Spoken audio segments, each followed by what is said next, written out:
这几天李岩将军又要去成都报告烛龙案详情。在他回来之前，你去找一座好宅子，啊，要僻静一点的。看来他是真心喜欢上了柳姑娘。一个艺妓，成天出入大将军行辕，影响不好。嘿，小事，这事儿我一定整得李岩将军满意。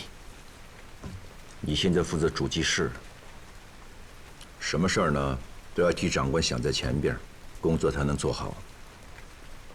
我明白，姐夫。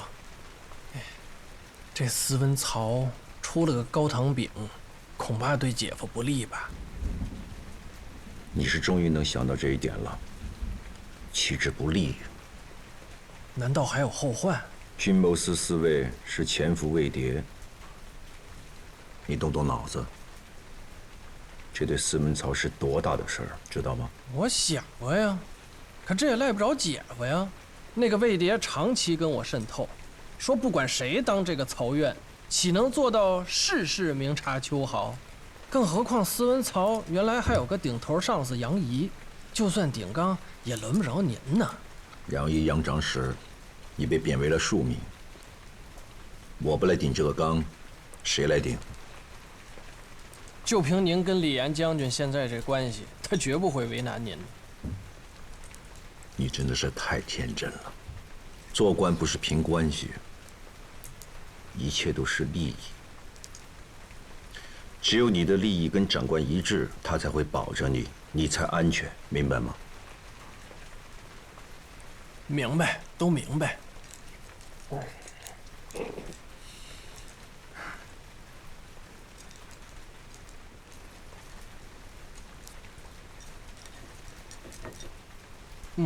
谢谢姐夫。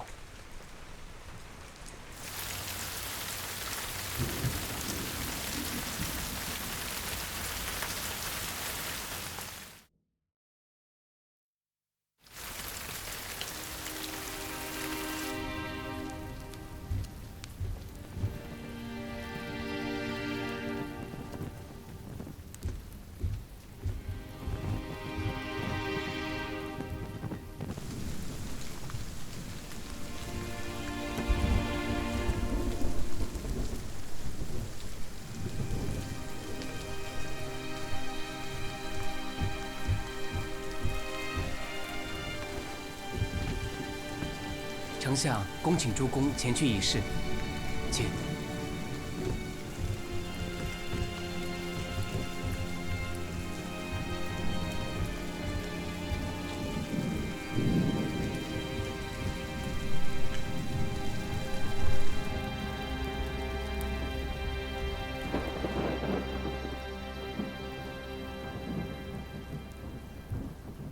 诸公不必多礼，今日叫大家来，就是在商议一下北伐之事。丞相，属下切以为不可。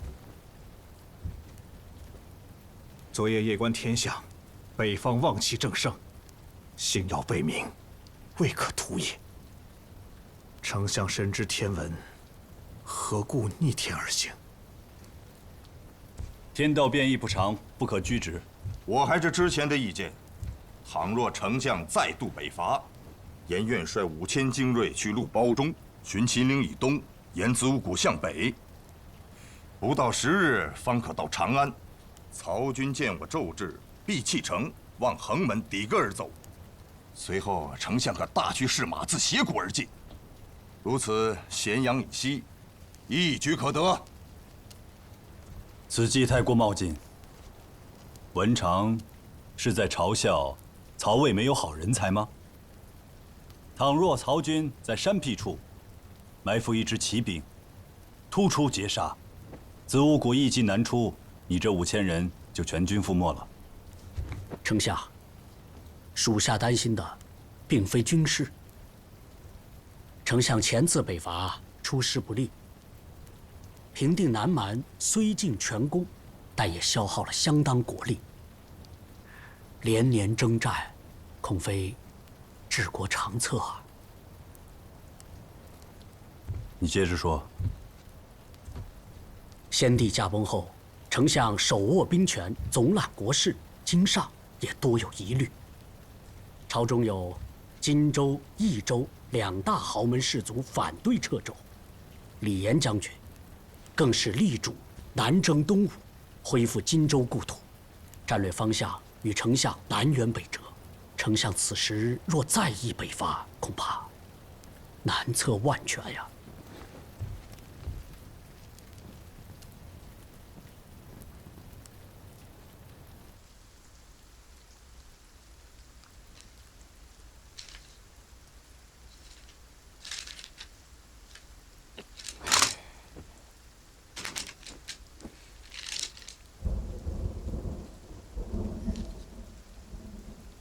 来人！先生，请吩咐。丞相与主公议事结束了吗？尚未结束，还要好一会儿。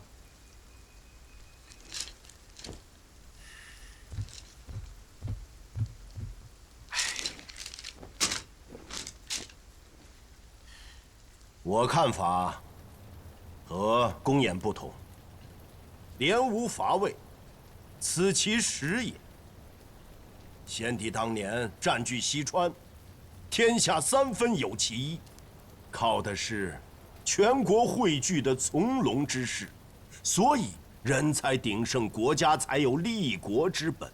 如今鼎足之势已成，四海逐渐平定，可仅凭我西川一隅的人才物力，远不足以与魏吴争衡。我蜀汉如今正如逆水行舟，若不北伐以图中原，则不用3、5年，必然土崩瓦解。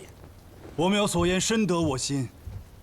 天下万全之事是没有的，正是因为曹魏强而我大汉弱，长此以往，我大汉日衰而曹魏日兴，此消彼长，先帝之基业迟早是会被曹魏吞并。但此时一战是有胜机的。亮受先帝3顾之恩，托孤之重，前途虽艰险，万死不辞。丞相着眼长远，比属下看得更高了一层。前日我屯兵于岐山击鼓，无论是数量、装备，均胜于曹魏。不能破贼反被贼破，其兵不在于兵之多寡，也不在于国力之强弱，而在于主帅之决策。诸位，当以此为戒呀！是。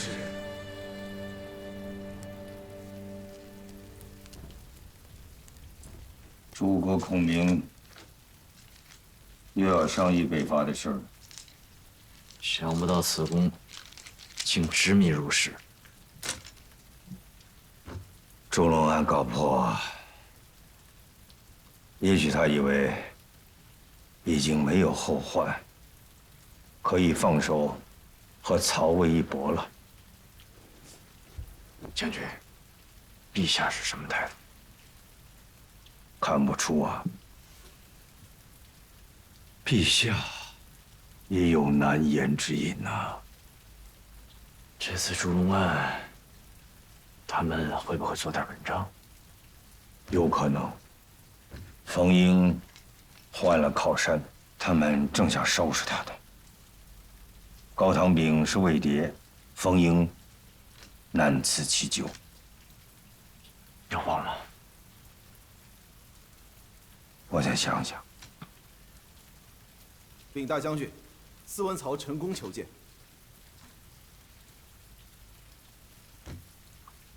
快请。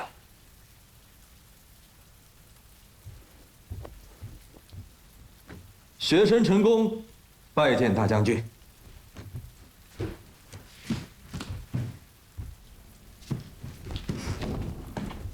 进来吧。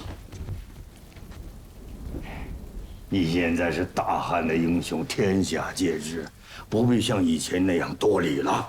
一日为师，终身为父。斯文草诸事繁荣，学生没有及时来拜见恩师，心里惶恐，请恩师恕罪。你的事儿，我都已经知晓了，望你节哀啊！多谢恩师。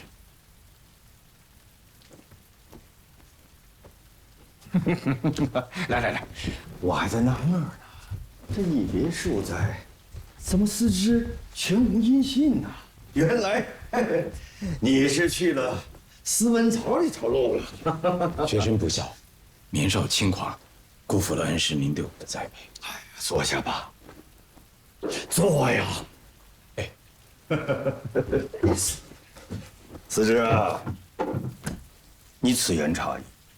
人各有志啊，就算是让你为官一方，你也未必耐得住性子。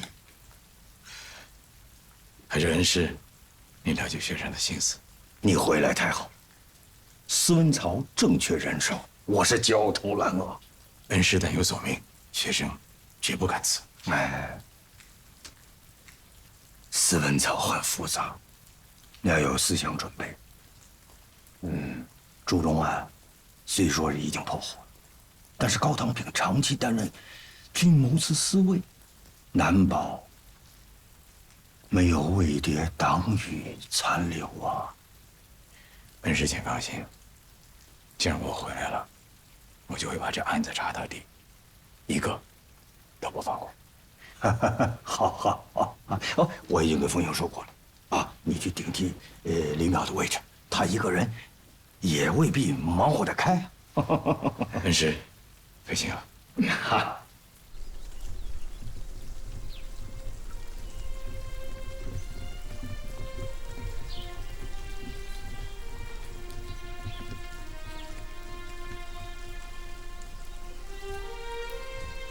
此番朝议必有争端，李严将军又新破获了逐鹿案，不会轻易的同意丞相北伐之策的。此事还要圣上决断。我担心的就是这个。尽人事，知天命，不要过度揣测。是。公彦还有话要说呀。杨仪长史虽有过失，但常年追随丞相，多负勤劳，对丞相也是忠心不二。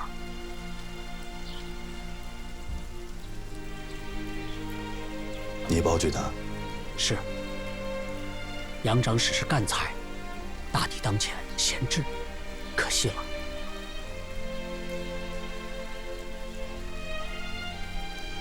就按你说的，不闲置。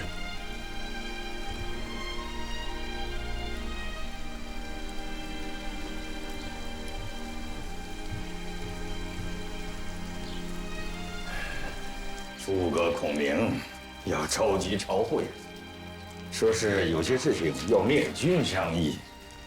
等我回来吧，回来以后，咱们俩再慢慢的筹划吧。朝会之前不就已经开过了吗？怎么这么快又开了？哈哈，是他临时召集的，说是要议二度北伐的事情。司职啊，我倒是要考考你。对于北伐，二度北伐这件事情，你怎么看？既然丞相执意北伐，恩师不如退让一步。哦，你这个见解倒颇为新鲜呀！临渊羡鱼，不如退而结网。既然丞相一意孤行，必当自取其辱。何以见得？恩师还记得先帝的遗诏？当然记得。先帝曾对诸葛孔明说：“君才10倍于曹丕，4子可辅则辅之，如其不才，君当自取。”先帝对诸葛孔明推崇有加呀，令让今上也相父称呼，位极尊荣啊！君当自取四字，杀鸡一下。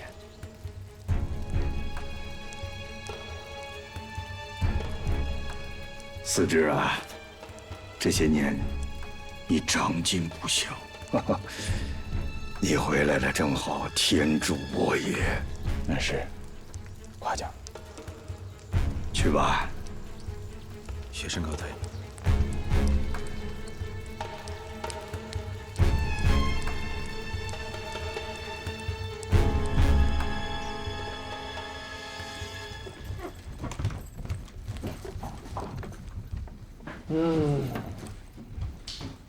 哎，那查案不是李淼用过的吗？怎么还在那儿啊？此事已问过陈曹院，说无妨。那不行，拿走，拿走，拿走！是。还擦什么擦？那屏风一会儿也给我搬走啊！是。哎，我跟你们说啊，凡是李淼用过的东西，一件不留，全都拿走啊！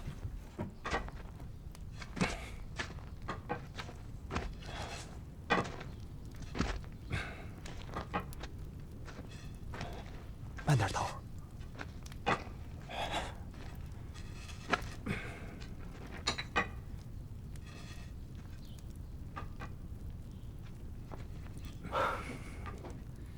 小何，哎呀，终于来了！你可真是沉得住。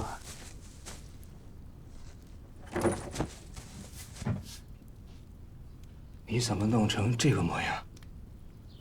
要抓到你唐明兄，当然要付出一些代价。你受刑了。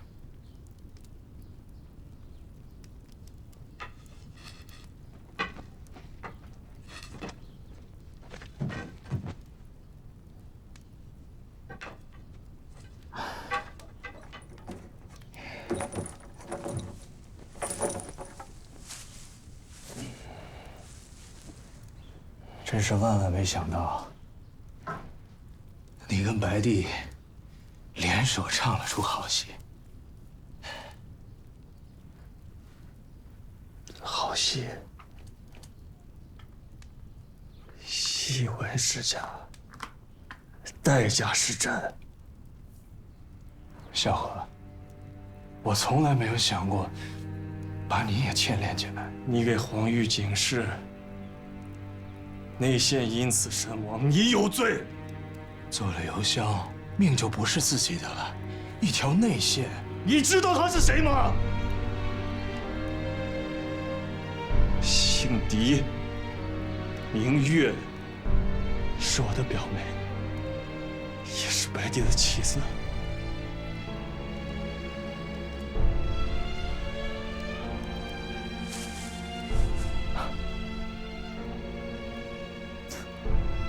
小何，你我都是行内人，要不是各为其主，我们还是好兄弟。是啊，我表妹惨死，我下半身瘫痪，全都是拜你这个好兄弟所为。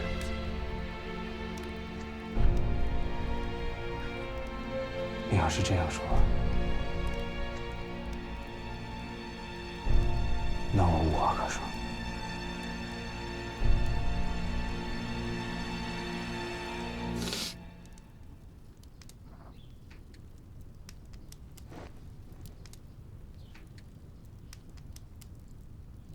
先跟你确认几件事儿。军纪司夜间巡查口令的变化序列，是你透露给黄玉的吧？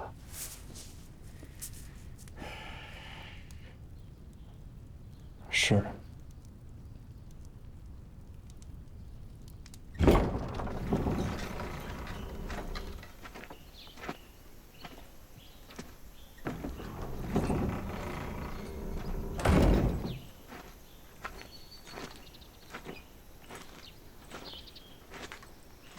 陈曹院，屋子都给您收拾好了，里里外外全都换了新的。还没有正式任命下来之前，曹院这称呼还是最好不要用。嗨，那不早晚的事儿吗？再说了，您回司文曹连个歇脚的地儿都没有，那哪成啊？多谢孙侍卫。陈曹院太客气了，该当的该当的。我找你姐夫有点事儿，所以之后会回去看。啊，您请便。这些你就不要顾虑了，走马上任吧。王曹院，你是我司文曹的引路人，但是以我的才能还不足以担此大任。是，李岩将军打过招呼了，何况西曹院那武则对你恐怕也只是一个过渡。王曹院，您这是什么意思啊？我不太明白。高堂炳身份暴露，动摇了司文曹的根基，这总是要有人负这个责任的。但是曹院，你对司文曹呕心沥血、殚精竭虑，10数年屡立奇功，即便是朝廷要查烛龙这案子，最多也是让您戴罪立功，应该不至于。司师，你刚回来，你还是不明白这官场究竟是怎么回事儿。王曹院，你是不是误会我觊觎您的位子？不，司之，我没有误会，我也是以防万一。不管怎么说，这司文曹是我毕生心血所系。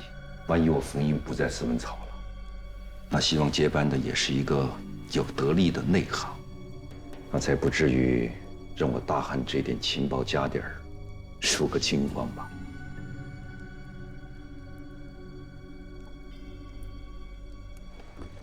你呢，跟汉南不一样，司文曹这摊事儿，第一点就痛的。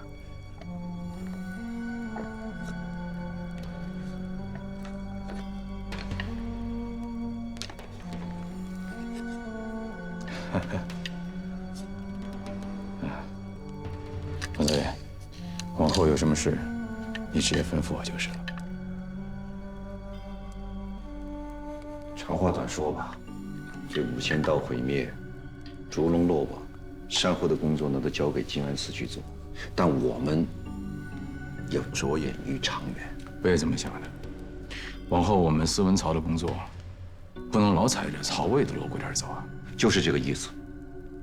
要反击，要有我们自己的主意。但在此之前，我们要明确我们的目标，分2块啊，一块是对敌，对曹魏，还有一块就是对内。对内。萧何，看在你的面子上，我可是知无不言。白帝的密语雕版守卫严密，你是怎么拿到墓碑的？孙令，这个人你知道，毛病多了，从他身上下手，并非难事。说细节。细节，有段时日了，这细节我得好好想想。1年多前吧，那个时候，白帝的密月雕版一直由孙令保管。冯曹院和白帝之间的联络非常的隐秘，雕版每次出行也都有12个白耳禁军严密看护，实在是无从下手。孙令就是突破口。我做了一口一模一样的箱子，在他出行之前，偷偷调换一下。孙令从来没有发现过。等到了目的地，我再找个机会把箱子调换回来。那个时候，吴佩已经到手了。整个过程滴水不漏。你有上下线吗？作为司文曹的军谋司司卫，建军司的外线做到我这份上也不容易，我可是很谨慎的，向来都是独立行动。你是内行，你也知道，每增加一个人手，就多一份暴露的风险，不是吗？你和曹魏怎么联络？这个你也知道，我就是利用了司文曹的军情渠道，虚构杜撰了一个叫赤帝的邮枭，实际上是用它来给我们大魏运送情报的。这可是你们蜀汉的防卫漏。你是什么时候知道古正这个人的？你刚才不是说知无不言吗？唐斌兄，是我问到要害了吧？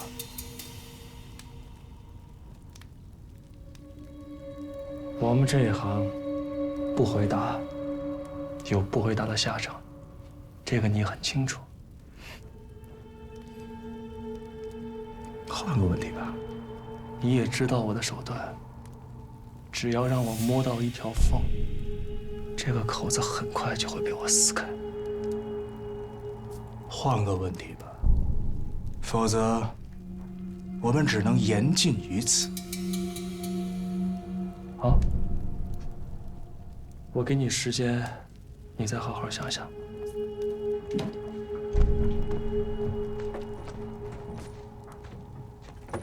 等等，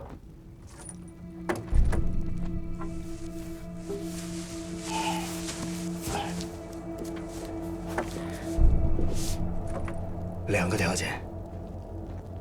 你说。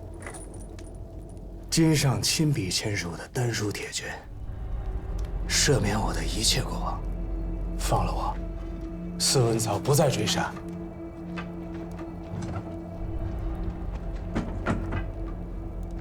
小何，小何，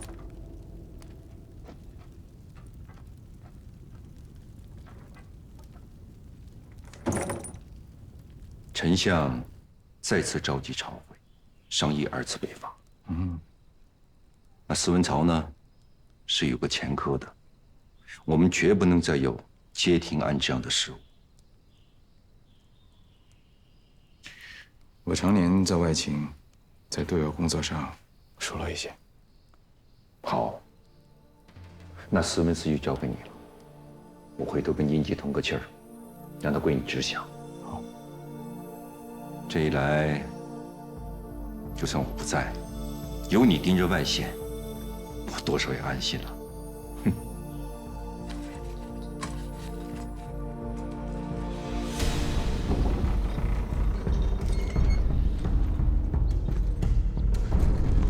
申曹渊，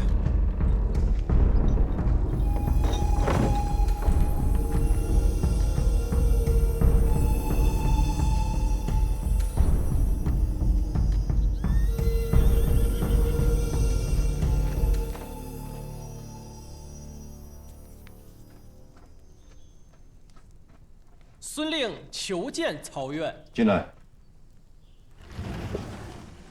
姐夫，我。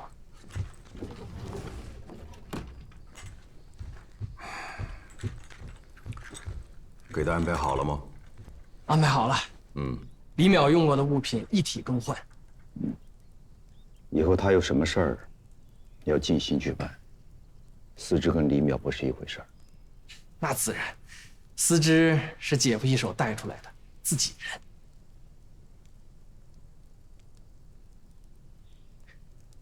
司之以前是李严将军的入室弟子，通了天的，你被会错了意。啊？那司之不是咱们这波的？别多想了，让你做什么你就做什么，记住了吗？记住了，姐夫。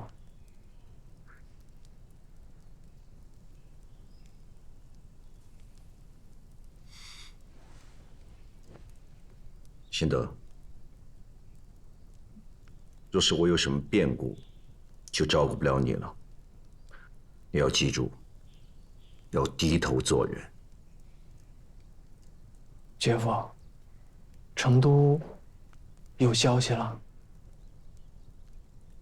还没有。但凡事预则立，不预则废嘛。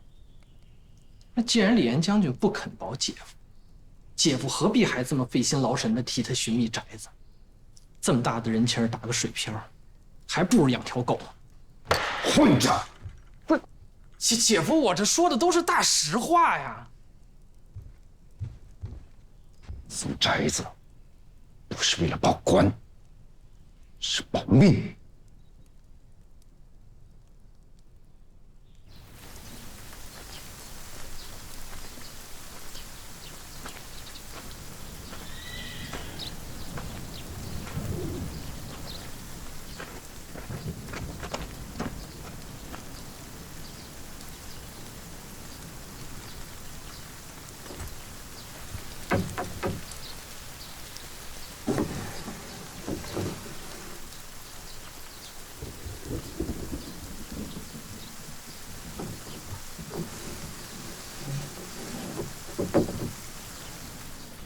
先生可有相好的姑娘？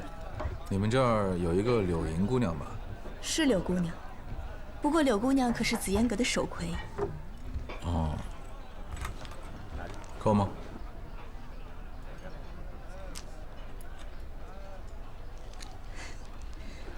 我是柳姑娘的贴身侍婢颖儿，先生请跟我来。好。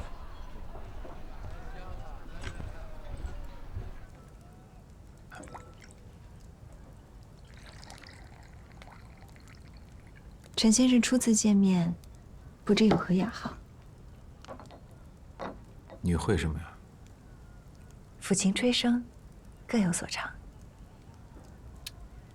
先生若是不喜欢，小女也可以为先生唱首小曲儿，替先生解解闷。我是个粗人，没这雅兴。先生怕是第一次来紫烟阁，还不知道规矩。我们这里低的俗的都有。只是心急不得。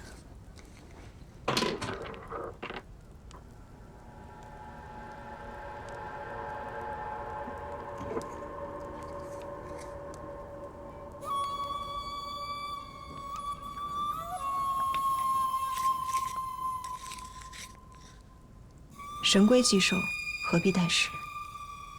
腾蛇乘雾，天地同辉。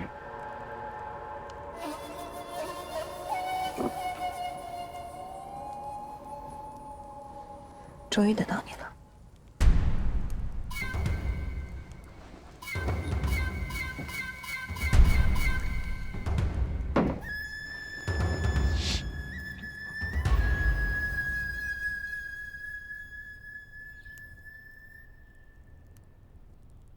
天水今年收成喜人，即便蜀军来犯，也可供我军使用半年。陈仓的防御部署已经基本完成。先锋部队3000人已经抵达，后续还有2000人正在途中，预计2日便可到达。戴罪之人郭刚见过此事。今日先到这里，诸位回去早些休息吧。是。谢刺史大人。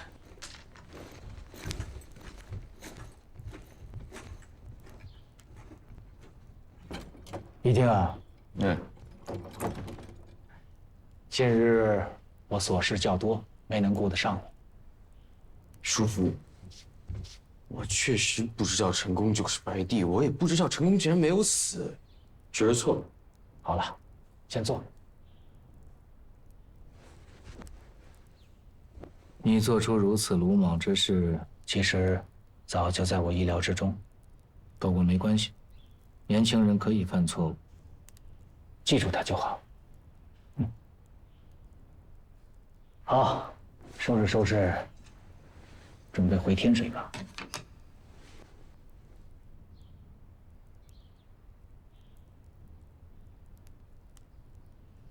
小侄职责未尽，岂有复职之理？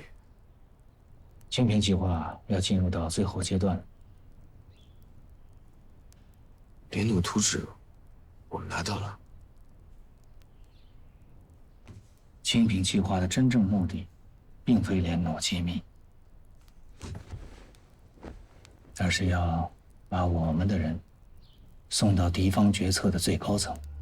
你想想，如果烛龙能够在司文曹坐上曹院，那么西蜀所有的军事机要，我们都会第一时间掌握在手，这才是战争决胜的法宝。叔父，我还是不明白，高堂炳不走风落网了吗？烛龙只是个代号，高堂炳暴露的那一刻起，他就不再是烛龙了，反倒成为造就烛龙的一级台阶。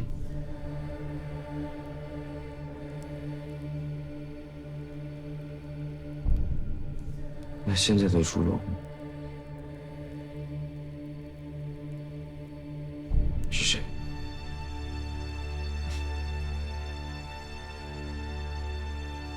先陪我对一局棋。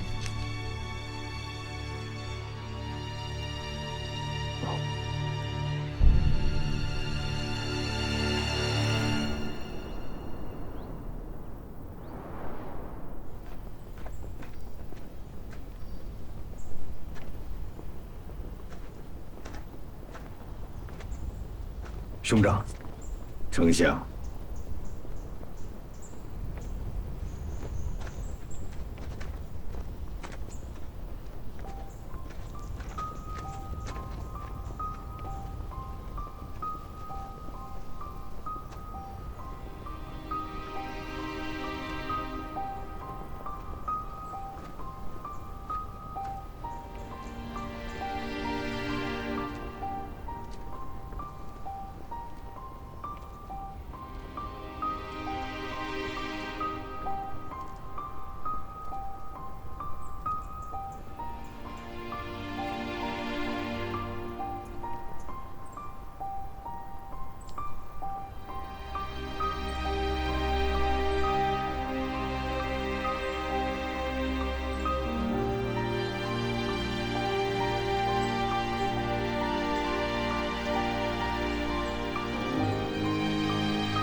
先帝驾崩后，丞相亲渡泸水，深入不毛，七擒七纵，南蛮侵府，堪称不世之奇功。眼下曹魏东吴对我大汉并无入侵之意，天下三族之事已成。丞相何不安享太平？为何又议北伐？禀陛下，汉贼不量力，王爷不偏安，故冒险犯难，以奉先帝之遗。今曹贼势疲于西，又误于东，兵法中所谓成劳，此禁区之时也。既然丞相熟知兵法，为何会有千帆皆停之师呢？当年曹贼武功称霸不下4月，巢湖不成，任命李福，而李福图之；委任夏侯，而夏侯败亡。每当先帝提起曹贼用兵，仍赞不绝口，称之为能。兵者诡道，何能每战必胜？既然如此，先伐吴再伐魏，亦无不可。丞相何必又偏执于联吴伐魏之策？况且先帝死于东吴之手，丞相不思报复，收复荆州，这将置先帝在天之灵于何地？弱弱相连，以至强，千古之道也。孙权拥有东吴，以立三世，国险而民富，贤良为之驱驰，此诚可以为援而不可图。况且，我并无征伐东吴之万全之策。以先帝之能，率100万之众，尚且败于东吴陆逊之手。若我蜀汉与东吴决裂，曹魏必将趁虚而入。如此，汉中将不复陛下所有。陛下，臣入汉中不过数载，期间损羊群马玉、颜之、丁力、白寿、刘和、邓同等，及曲长屯将70余人，散骑武骑1000余人，突将空前。此皆数10年内纠合四方之精锐，非我西蜀一州之所有。再过数年，则损2/3也。若此时再不起兵伐魏，今后我蜀汉更无任何优势以讨贼。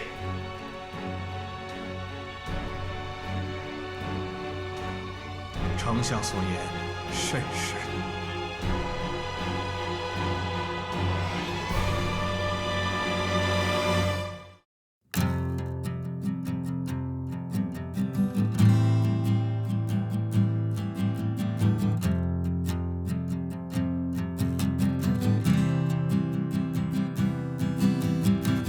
逆流而上无畏的我们，远去的人消散在风中，何必害怕还未降临的黑暗？我们一定会找到烟火。风大又怎样？我不会变方向，无穷的阻挡让我们更坚强。风大又怎样？我不会变方向，无穷的阻挡让我们更坚强。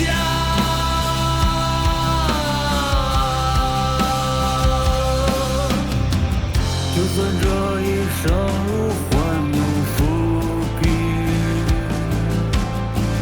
牺牲的人永远会活着。星火炙热还燃烧在大地上，黄昏之前我们还会相见。亲爱的伙伴，依然那么的骄傲，风大又怎样？让我们更坚强。亲爱的理想，那个少年不惆怅，在奔跑的路上，勇敢地向前闯。风大又怎样？我不会变方向，无穷的阻挡让我们更坚强。